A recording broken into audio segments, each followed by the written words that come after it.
നല്ല ഉഗ്ര സാധനം കേട്ടോ, നല്ല ടേസ്റ്റുണ്ട്. ഹായ്, വില്ലേജ് സ്പേസിലേക്ക് എല്ലാവർക്കും സ്വാഗതം. എല്ലാവർക്കും സുഖമല്ലേ? ഇന്നത്തെ നമ്മുടെ ഐറ്റം വളരെ സിമ്പിളായിട്ട് പെട്ടെന്ന് തന്നെ ചെയ്തെടുക്കാൻ പറ്റുന്ന നല്ല ടേസ്റ്റി ആയിട്ടുള്ള ഒരു ഐറ്റമാണ് നമ്മൾ ചെയ്യുന്നത്. കോഴിമുട്ടയും പപ്പടവും കൊണ്ട് ഒരു സ്നാക്ക്. തീർച്ചയായിട്ടും അതെല്ലാവർക്കും ഇഷ്ടപ്പെടുന്ന ഒരു ഐറ്റം തന്നെയാണ്. കാര്യം ഞാൻ ഇതിനു മുമ്പ് ഉണ്ടാക്കി കഴിച്ചിട്ടുള്ളതാണ്. അതുകൊണ്ട് തീർച്ചയായിട്ടും നല്ല ടേസ്റ്റാണത്. എങ്ങനെയാണ് ചെയ്യുന്നതെന്ന് നോക്കാം. നമ്മളൊരു 3 കോഴിമുട്ടയാണ് എടുത്ത്. അപ്പോൾ 2ആയിട്ട് മുറിച്ച് വെച്ചപ്പോൾ ഒരെണ്ണം അങ്ങ് പൊടിഞ്ഞു പോയി. അപ്പോൾ 2.5 കോഴിമുട്ട, 5 പപ്പടവും കൂടെ അങ്ങോട്ട് എടുക്കുക. ഇനി നമുക്ക് ഇതേപോലെ ഒരു ബൗൾ അങ്ങോട്ട് എടുക്കുക. ഇനി നമുക്ക് ഈ ബൗളിനകത്തോട്ട് 2 ടേബിൾ സ്പൂൺ മൈദ ആ ബൗളിനകത്തോട്ട് ഇട്ട് കൊടുക്കുക. 1 ടേബിൾ സ്പൂൺ അരിപ്പൊടിയും കൂടെ അങ്ങോട്ട് ഇട്ട് കൊടുക്കുക. 1/2 ടീസ്പൂൺ കറുത്ത എള്ള്, ഇതിനകത്തോട്ട് ഒരല്പം മഞ്ഞൾപ്പൊടി, 1/4 ടീസ്പൂണിൻ്റെ പകുതി മതി. ഇതേപോലെ ഇനി നമുക്ക് ഒരു 1/4 ടീസ്പൂണ് മുളക് പൊടിയും കൂടെ അങ്ങോട്ടിട്ട് കൊടുക്കുക. ആവശ്യമുള്ളത്രയോളം ഉപ്പിട്ട് കൊടുക്കുക. നന്നായിട്ടൊന്ന് മിക്സ് ചെയ്തെടുക്കുക. സ്പൂൺ കൊണ്ട് ആദ്യം ഒന്ന് ഇങ്ങനെ ഒന്ന് ഇളക്കിയതിന് ശേഷം അല്പം വെള്ളം ഒഴിച്ച് കൊടുക്കണം.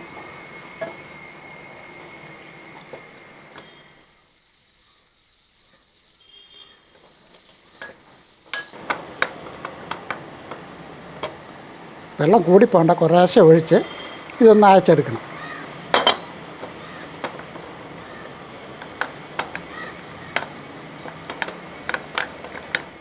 ഈ കട്ടയൊക്കെ ഒന്ന് ഉടച്ച് നല്ലപോലെ ഒന്ന് ഇളക്കി, അതായത് ഒരു നമ്മൾ ഈ ദോശമാവൊക്കെ ഇല്ലേ അതേപോലെ അത്രയും നീട്ടം വേണ്ട, അല്പം കുറുകിയ ഒരു രീതിക്ക് വേണം ഇത് റെഡിയാക്കി എടുക്കാനായിട്ട്.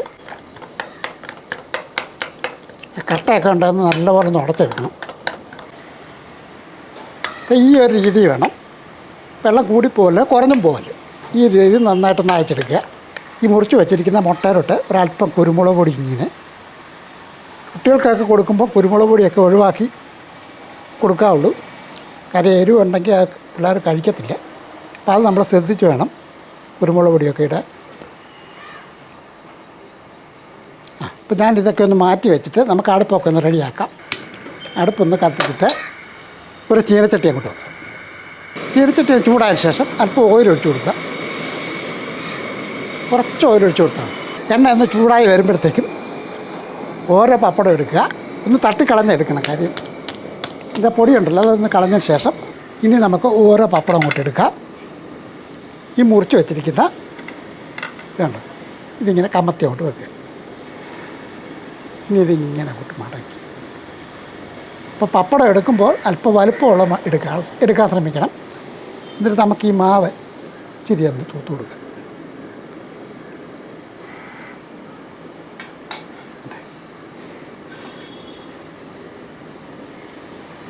ഇതിങ്ങനെ അങ്ങോട്ട് ഒട്ടിച്ചു കൊടുക്കും. ഇതേപോലെ എല്ലാം ഒന്ന് പിടിച്ച് റെഡിയാക്കി വെക്കുക.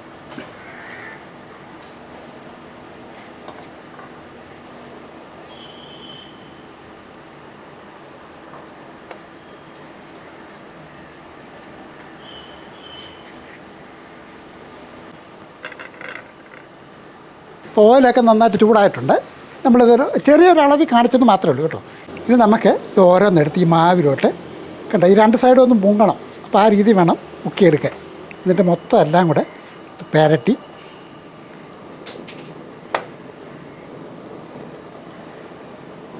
ഇതേപോലെ എല്ലായിടത്തും മാവ് പുരട്ടിയതിന് ശേഷം ഇങ്ങനെ അങ്ങോട്ട് ഇട്ട് കൊടുക്കും.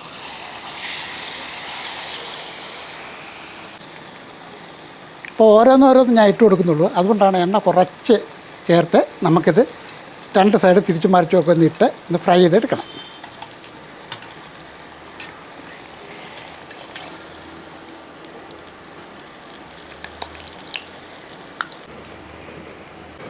രണ്ട് സൈഡ് തിരിച്ചും മറിച്ചുമൊക്കെ ഇട്ട് നല്ലപോലെ ഫ്രൈ ആക്കി എടുക്കണം കേട്ടോ.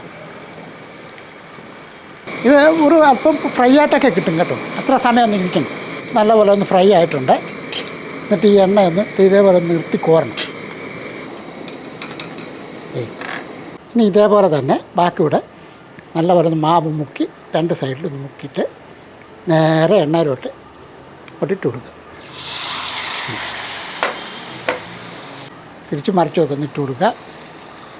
ഇപ്പോൾ 2 സൈഡും ഒന്ന് ഫ്രൈ ആയതിന് ശേഷം കാരണം എണ്ണ നല്ലപോലെ ചൂടായിരിക്കുകയാണ്. അപ്പോൾ തീ കുറച്ച് വെച്ച് വേണം റെഡിയാക്കിയെടുക്കാൻ, അല്ലെങ്കിൽ കരിഞ്ഞു പോകാൻ സാധ്യതയുണ്ട്.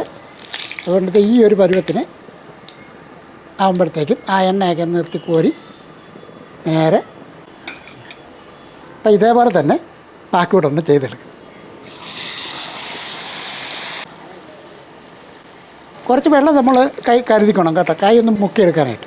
ഇപ്പോൾ വീട്ടിലൊക്കെ ഗസ്റ്റൊക്കെ വരികയാണെങ്കിൽ തന്നെ ഉണ്ടല്ലോ, ഇതൊക്കെ വളരെ എളുപ്പം ഈസിയായിട്ട് ചെയ്തെടുക്കാം. നിങ്ങൾ കണ്ടില്ലേ, ഇത്രയേ ഉള്ളൂ ഇതിൻ്റെ പരിപാടി. അപ്പോൾ ഒരു സ്നാക്ക് ഉണ്ടാക്കിയൊന്ന് പരിചയപ്പെടുത്തിയത് മാത്രമേ ഉള്ളൂ കേട്ടോ. വലിയ സംഭവമായിട്ടൊന്നും ആരും കരുതല്ലേ, ഒരു പക്ഷേ ഇഷ്ടപ്പെടുന്ന ആൾക്കാരുണ്ട് കേട്ടോ. ഇനി ഇതൊന്ന് കഴിച്ച് കാണിക്കാം അല്ല, നല്ല മുറുമുരാതിരിക്കും. കരിമുര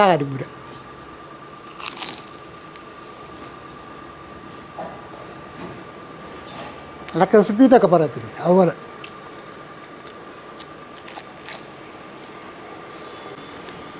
നല്ല അടിപൊളി ടേസ്റ്റാണ് കേട്ടോ. തീർച്ചയായിട്ടും ഞാൻ നേരത്തെ പറഞ്ഞിട്ട് ഗസ്റ്റൊക്കെ വന്നു കഴിഞ്ഞാൽ അവർ ഞെട്ടിപ്പോവും. ഇതെന്നെ ആയിട്ട് അവർക്ക് അറിയത്തില്ല ഇത്. ഇതേപോലെ ഉണ്ടാക്കി കൊടുത്താൽ നല്ല ഉഗ്ര സാധനം കേട്ടോ, നല്ല ടേസ്റ്റുണ്ട്. സ്കൂളൊക്കെ വിട്ട് വരുമ്പോൾ കുട്ടികൾ ചോദിക്കും, ഒന്നുമില്ല ചായയുടെ കൂടെ നിന്ന് ചോദിക്കുമ്പോൾ തീർച്ചയായിട്ടും പപ്പടം മുട്ടയൊക്കെ സാധാരണ നമ്മുടെയൊക്കെ വീടുകളിലുണ്ടല്ലോ. ഇതൊക്കെ വളരെ എളുപ്പത്തിൽ തന്നെ ഈസി ആയിട്ട് ചെയ്തെടുക്കാവുന്നതാണ്. പക്ഷേ നല്ല ടേസ്റ്റുമാണ് സംഭവം. അപ്പോൾ തീർച്ചയായിട്ടും നിങ്ങൾ ചെയ്ത് നോക്കുക, നല്ല രുചികരമായ ഒരു ഐറ്റം തന്നെയാണ്. ഇനിയും ഒരു കാര്യം കൂടെ, നമ്മുടെ ചാനൽ സബ്സ്ക്രൈബ് ചെയ്യാനുണ്ടെങ്കിൽ മറക്കാതെ സബ്സ്ക്രൈബ് ചെയ്തേക്കണം. കൂട്ടത്തിൽ ലൈക്ക് ചെയ്യാനും ഷെയർ ചെയ്യാനും മറക്കല്ലേ. വേറൊരു വീഡിയോ ആയിട്ട് പെട്ടെന്ന് വരാം. ബൈ.